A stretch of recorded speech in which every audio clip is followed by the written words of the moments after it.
this radiological here. I'm just using my Geiger counter here. It's a Radii B20ER. But how does one such thing work? I'm Jake Headspáer. And I'm Lucy Jarback. Alright. And today, we're going to examine how Geiger counters work.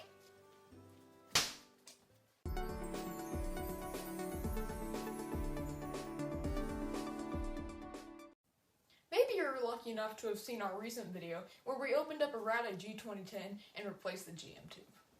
And if not, Link down below. so go check it out there. Now if you have seen it, you'll note that this is what is inside the Radii G2010 and B20 series. It's called the pancake GM tube. Now let's take one apart to see how they work. Ready, Lucy? As always. So this here is the L&D 7311 pancake GM tube. It has this thin mica window on the surface. Try not to touch that because it will rupture if you do. And I want to warn you, do not try to take one of these apart at home because you could expose yourself to toxic and harmful gases like chlorine. So I'm doing this in a lab environment which is very well ventilated.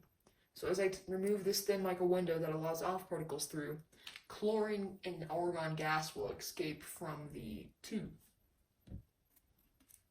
I will remove this little piece of ceramic, which just insulates the detector.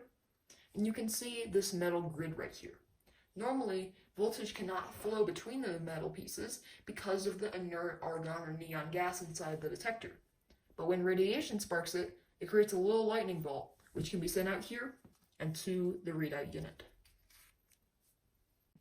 So fully taking it apart, this is what the pancake GM tube looks like. All right, nice job there. Thanks.